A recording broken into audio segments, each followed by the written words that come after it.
Hello दोस्तों, कहानी दुनिया चैनल पर आपका स्वागत है।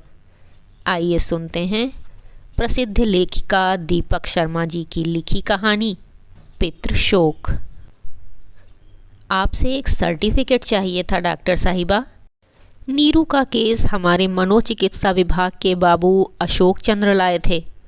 जिस लड़की को हम लोग ठीक ठाक समझकर अभी 2 माह पहले अपने छोटे भाई से ब्याहे थे, वो ठीक नहीं निकली। ऐसे में मुसीबत के मारे हमारे भाई को वकील बता रहा है कि किसी बड़े मनोचिकित्सक से सर्टिफिकेट बनवा लेंगे तो तलाक की बुनियाद मजबूत हो जाएगी। अपने उस विभाग में मैं पिछले 18 वर्ष से काम करती रही थी और उन दिनों विभागाध्यक्ष भी थी। लड़की कहाँ है? निश्चित रूप से सर्टिफिकेट देने से पहले मैं लड़की से मिलना चाहती हूँ। उसे जाने सुने बिना मैं सर्टिफिकेट नहीं दे पाऊँगी। कुछ जानकारी तो हम भी दे देंगे। अशोक चंद्र झेप गया। लड़की का पिता तो सनकी था ही, उसकी माँ की मानसिक प्रक्रिया भी पूरी तरह से ठीक नहीं, उसे भी लगभग विक्षिप्त ही समझिए। पिता कैसे सनकी थे? मैंने पूछा। सनकी तो थे ही, साथ में दब्बू और डरपोक भी। एक दिन बॉस ने तनिक डांट क्या दिया, वो आत्महत्या कर बैठे। ठीक है, मैंने अपनी डायरी देखकर मिलने की तारीख तय कर दी। नीरू अकेली नहीं आई, उसकी जेठानी उसके साथ रही। नीरू के साथ मुझे अकेले में बात करनी होगी। घंटी बजाकर मैंने चपरासी को बुलाया। इन्हें दूसरे कमरे में बिठलाने ले जाओ। तुम इस विवाह से खुश नहीं क्या? एकांत पाते ही मैं असली विषय पर उतर आई। नहीं मैम, मैं खुश हूँ। फिर तुम्हारे पति तुम्हें तलाक देने की क्यों सोच रहे हैं? वो रोने लगी। अगर तुम तलाक नहीं चाहती तो कहो, तुम ऐसी मुरझाई अलसाई सूरत क्यों लिए हो? माँ की चिंता लगी है क्या? जी। उस लड़की की रुलाई बढ़ गई। बहुत बीमार हैं क्या? बहुत कष्ट में? तुम मुझे बताओ, सब बताओ, क्या कष्ट है उन्हें, क्या बीमारी है? मेरे बाबूजी अच्छे नहीं थे। अपनी हिचकियों के बीच उसने दारुण अपनी कथा कह सुनाई। मेरे इंटर का रिज़ल्ट आया ही था कि उनका कस्बापुर से तबादला दूसरे शहर में हो गया। मुझे वो अपने साथ उधर ले गए, अपनी रसोईदारी और मेरी पढ़ाई का हवाला देकर। वहाँ पहुंचकर मैंने जाना उनके मन में खोट रहा था। उन्हें अपने पिता धर्म से चूकना था। तुम परिवार में अकेली बेटी हो? मैंने पूछा। बाकी भाई भी हैं? जी, 2 भाई मुझसे बड़े हैं और 2 छोटे। उनमें केवल सबसे बड़े भाई ही विवाहित हैं। दूसरे बड़े एमए कर रहे हैं और दोनों छोटे अभी स्कूल ही में हैं। तुम कहाँ तक पढ़ी हो?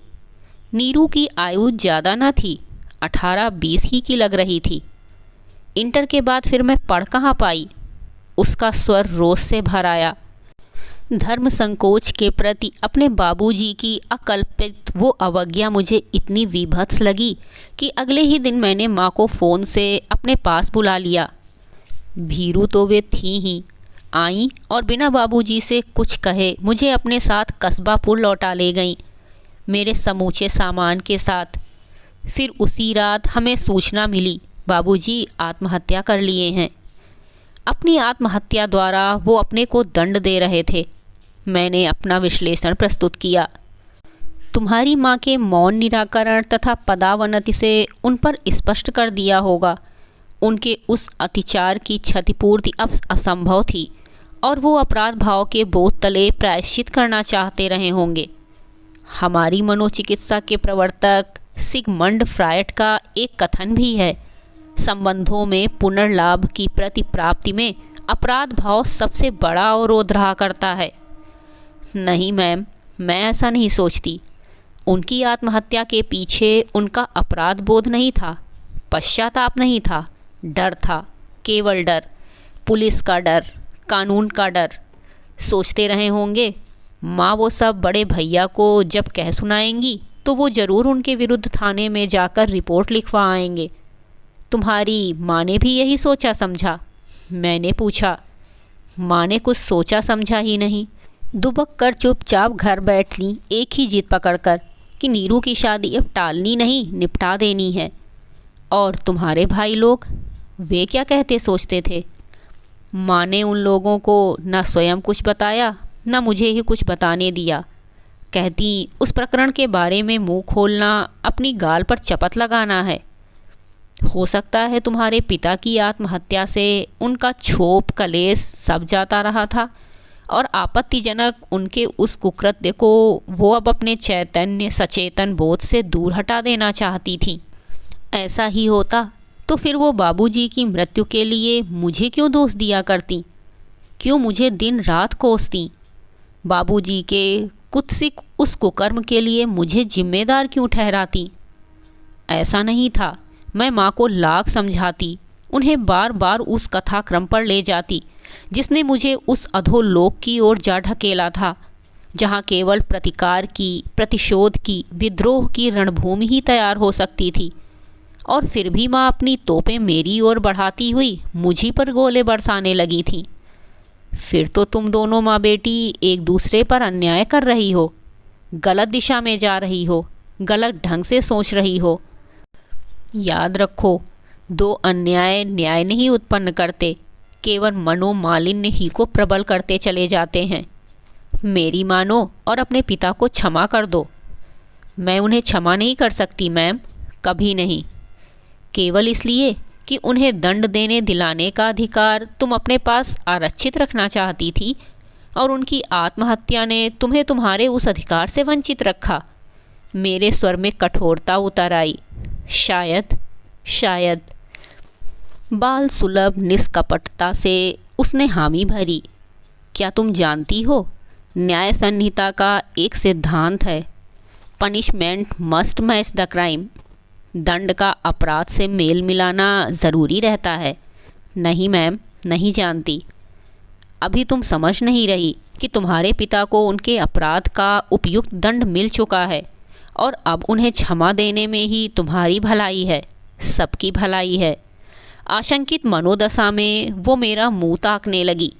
याद रखो, क्षमा शब्द में 3 भाव एक साथ संगठित रहते हैं, कृपा, दया और करुणा। मालूम भी है हमारे हिंदू धर्म के आधारभूत सद्गुणों में क्षमा भी एक है। नीरू की व्याधि का अंदाज़ा मुझे हो गया था, पिता के प्रति घना आक्रोश, और मैं जान ली थी उसका उपचार भी उसी के पास था, पिता को क्षमा अनुदान। शायद आप ठीक कह रही हैं मैम। नीरू गहरी सोच में पड़ गई। अगर तुम्हें मेरी बातें युक्ति संगत लगी हैं तो निषेधात्मक अपनी ये सोच तत्काल त्याग दो, अपनी मुद्रा बदलो। न स्वयं अप्रसन्न रहो और न ही दूसरों को अप्रसन्न रखो। जी मैम, मैं ज़रूर बदलने की चेष्टा करूँगी और बदलूँगी भी, मगर आपसे एक विनती है मैम, मेरा भेद किसी से साझा मत करिएगा। तुम ना भी ये कहती तो भी ऐसा होता। मैं मुस्कुरा दी। और तुम जब चाहो मेरे पास आ सकती हो, बेझिझक। नीरू को बाहर भेजते ही मैंने बाबू अशोक चंद्र को बुलावा भेजा। लड़की को मेरे सर्टिफिकेट की नहीं, मेरी सलाह की ज़रूरत थी। लड़की भली है, मगर उसे एक ही समस्या है, पितृशोक, जिससे वो अभी तक उबर नहीं पाई है, मगर उबरने में उसे अब अधिक समय नहीं लगेगा, यदि उसे उबारने में आप लोगों का सहयोग उसे उपलब्ध रहेगा। जी मैम, सच कहूँ तो हम लोग भी तलाक पर बड़ी मजबूरी ही में विचार कर रहे थे। असल में लड़की का बड़ा भाई उसी दफ्तर की एक ऊंची कुर्सी पर बैठता है, जहाँ छोटा वाला मेरा ये भाई क्लर्क है। ऐसे में ये तलाक उन दोनों के दफ्तरी काम में आड़ी तो डालता ही डालता। ये थी दीपक शर्मा जी की लिखी कहानी पितृशोक। कहानी सुनने के लिए धन्यवाद।